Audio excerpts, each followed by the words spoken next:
Halo semuanya, perkenalkan nama saya Semi Bismanusiaan, saya berasal dari kelompok 2. Pada hari ini, kelompok kami akan mewawancarai beberapa orang terkait pemarkiran motor yang sembarangan di rumah warga. Dan juga kami akan mewawancarai yaitu yang pertama, Waka Kesiswaan, yang kedua, Waka Humas, yang ketiga, para siswa, dan keempat, para warga. Saksikan video kami. Baik, selamat pagi Bu. Selamat pagi. Untuk di sini saya akan mewawancara Bu. Dan langsung saja mungkin berikut pertanyaan yang akan saya tanyakan untuk wawancara ini. Pertama, itu terkait apa saja peraturan spesifik di SMK atau Seller mengenai penggunaan kendaraan peserta didik, terutama yang di bawah umur 17 tahun. Kemudian, apa sanksi yang telah diterapkan bagi siswa yang kedapatan melanggar aturan tersebut?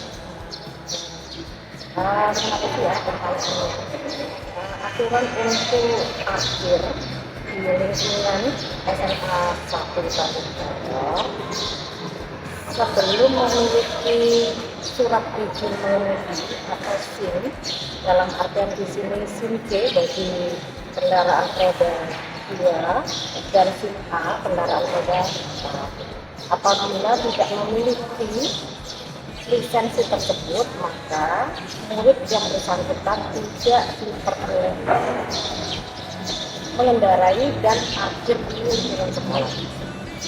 Kemudian untuk sanksi secara lisan akan disampaikan langsung kepada yang bersangkutan, dan ini sudah melewati prosedural dari Bapak Kepala Sekolah memberikan himbauan. Kemudian Wakil Kepala Sekolah Urusan Sarana dan Prasarana juga memberikan informasi ini dan dilanjutkan ke Bapak Ibu Wali kelas masing-masing. Jadi untuk informasi parkir tersebut sebenarnya sudah disampaikan kepada murid SMA 1 Bandung yang tidak memiliki lisensi SIM tersebut. Ya, jadi untuk sanksinya sudah tersampaikan dalam bentuk lisan, sampai kemudian pengajuan kepada yang bersangkutan dan pengembalian kendaraan bermotor apabila kendaraan bermotornya masih ada di sekolah dan dikembalikan kepada orang tua. Baik, untuk pertanyaan selanjutnya, siapa yang bertanggung jawab untuk melakukan pengawasan dan penegakan aturan ini di lingkungan sekolah? Kemudian pihak mana saja selain sekolah yang sudah diajak kerjasama untuk mengatasi masalah ini, misal polisi, orang tua atau ketua RT. Informasi ini terkait dengan larangan parkir bagi yang tidak memiliki lisensi SIM, ya, itu tersampaikan kepada seluruh warga sekolah, ya, khususnya ini adalah murid atau murid SMA 1 Tanjung Selor, yang sebelumnya pihak sekolah juga menghubungi Dinas Perhubungan. Dalam hal ini sudah memberikan himbauan bahwa murid yang tidak memiliki SIM tidak diperbolehkan mengendarai kendaraan roda 2 maupun roda 4 bila tidak memiliki SIM. Kemudian pihak lagi yang terkait itu ada pihak kepolisian. Di sini pihak kepolisian memberikan sosialisasi langsung kepada murid-murid SMA 1 Tanjung Selor selama waktu yang sudah mereka terjadwalkan, gitu ya.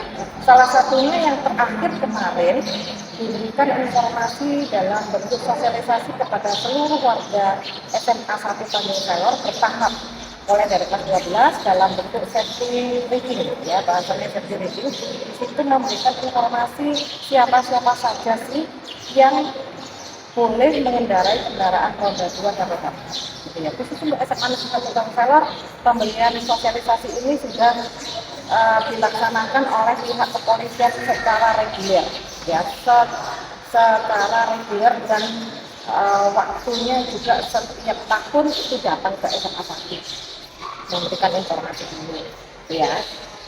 Oke, itu pertanyaan selanjutnya. Sejak kapan pihak sekolah menyadari bahwa fenomena parkir liar di rumah warga ini menjadi masalah yang signifikan? Kemudian, kapan terakhir kali sekolah melakukan sosialisasi mengenai aturan ini kepada siswa dan orang tua?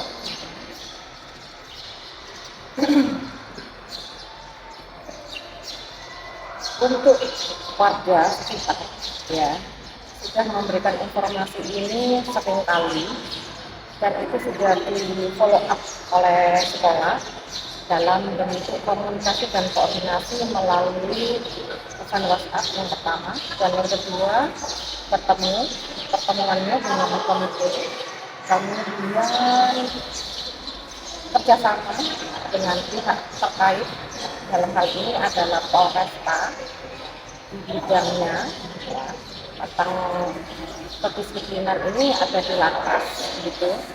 Jadi untuk hal ini sudah dikomunikasikan melalui pesan langsung oleh Bapak Kepala Sekolah, kemudian ada juga melalui media sosial, ini ada media online, ada YouTube-nya SMA Negeri 1 Tanjung Soret, boleh dicek ya. Di situ ada disampaikan bagaimana larangan untuk memakai kendaraan roda dua terkait dengan parkir gitu ya. Jadi untuk parkir seyogyanya memang anak-anak murid SMA 1 Tanjung Soret tidak memarkir di sekitar warga atau di lingkungan rumah sekitar warga. Ini saya sampaikan, terima kasih sebelumnya. Saya akan terima kasih.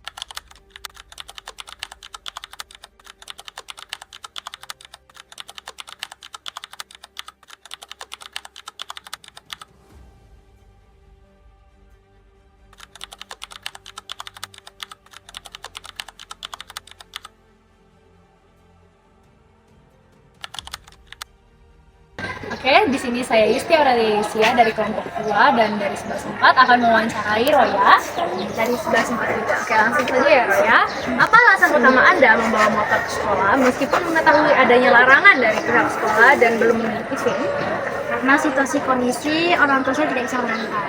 Nggak bisa mengantar. Biasanya karena apa tuh nggak bisa mengantarnya? Karena biasanya orang tua saya lagi pergi dinas, jadi saya harus berangkat sekolah sendiri. Oke.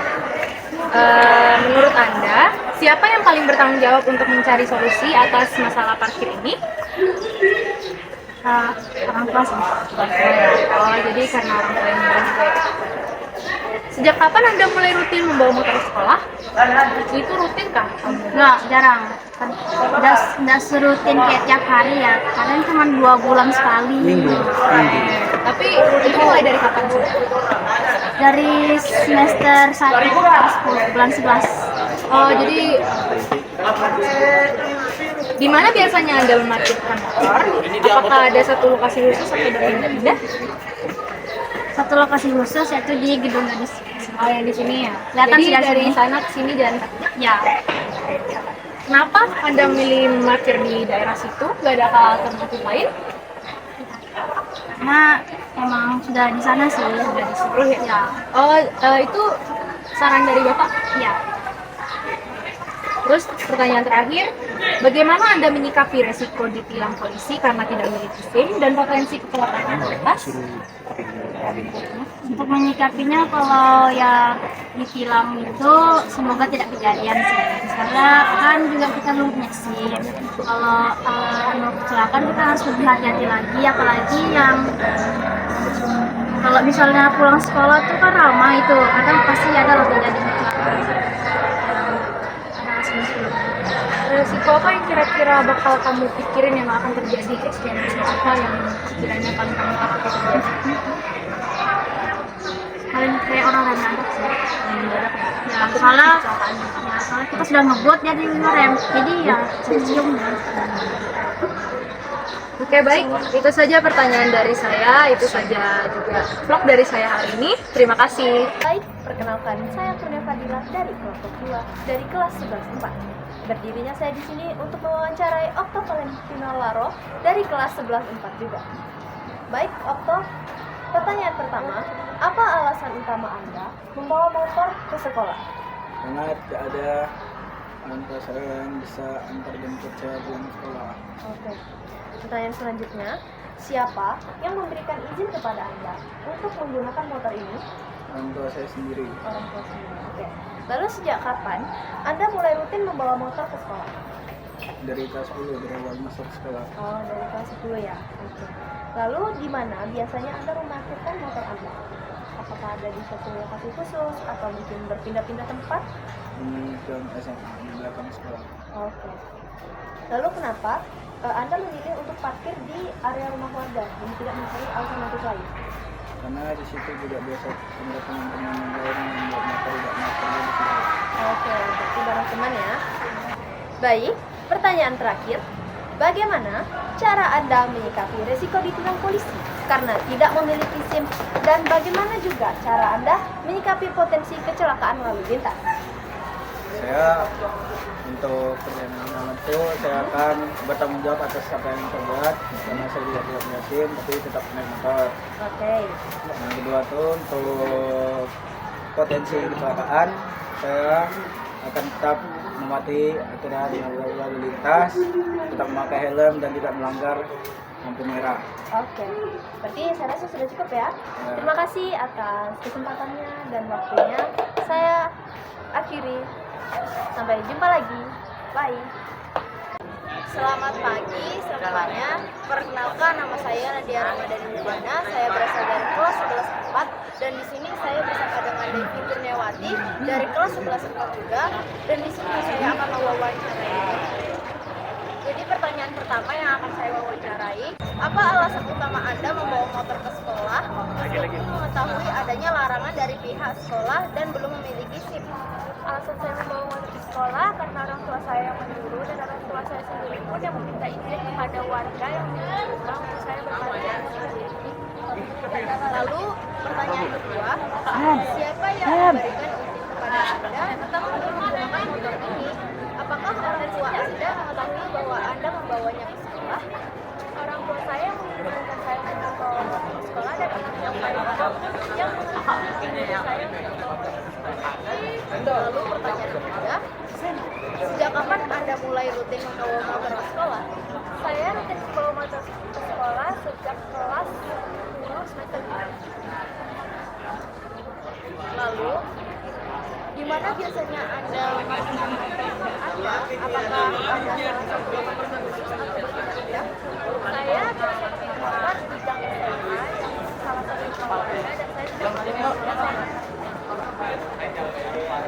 Mengapa Anda memilih untuk parkir di area rumah warga dan tidak mencari alternatif yang mungkin lebih aman atau enggak? Saya memilih untuk parkir di rumah warga karena orangnya itu sudah kenal dengan orang tua saya dan orang tua saya juga sudah meminta izin kepada warganya dan warganya pun mengizinkan saya untuk berparkir di rumah. Lalu, bagaimana tanggapan Anda mengenai keluhan dan keresahan warga sekitar akibat motor Anda yang diparkir sembarangan? Saya sudah meminta izin kepada orang tua saya, namun tidak pernah saya parkir motor sembarangan dan saya juga memacu motor dengan keadaan yang rapi dan tidak mengganggu warganya untuk mengeluarkan motornya. Sekian wawancara dari saya Nadia Ramadhani Nirwana dan Devi Kurniawati. Terima kasih.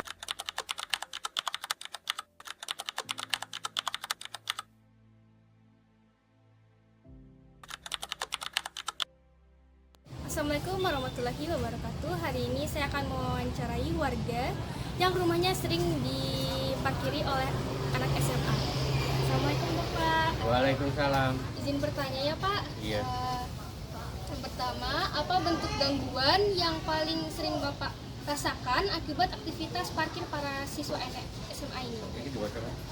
Melalui akses keluar masuk rumah dan bikin sempit jalan. Pertanyaan selanjutnya, selain siswa SMA, adakah pihak lain yang juga sering parkir sembarangan di area ini? Kadang ada tukang ojek online, tapi paling banyak memang anak.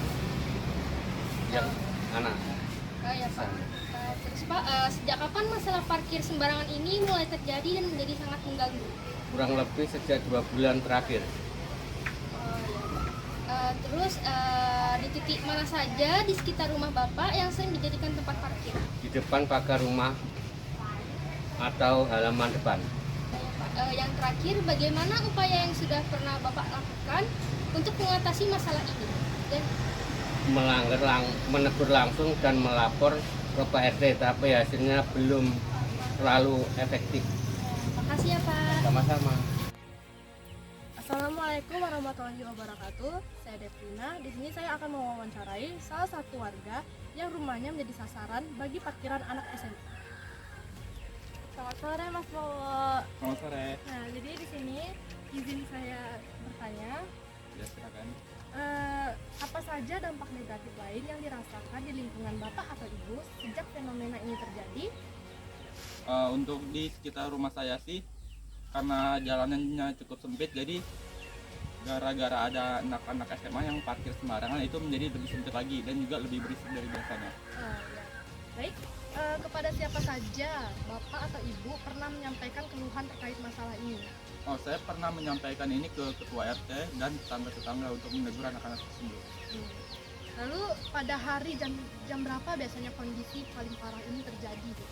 Itu biasanya terjadi saat pagi dan pas pulang sekolah. Baik. Lanjut, di titik mana saja di sekitar rumah atau Bapak Ibu yang sering dijadikan tempat parkir gitu? Itu biasanya di depan gang sama di depan rumah juga. Oh iya. Apa harapan Bapak atau Ibu terhadap pihak sekolah maupun pihak berwenang agar masalah ini dapat segera diselesaikan? Saya harapnya untuk pihak sekolah menyediakan tempat parkir yang lebih luas dan mengarahkan anak muridnya biar parkir di dalam sekolah saja. Baik, itu saja wawancara dari kami. Terima kasih.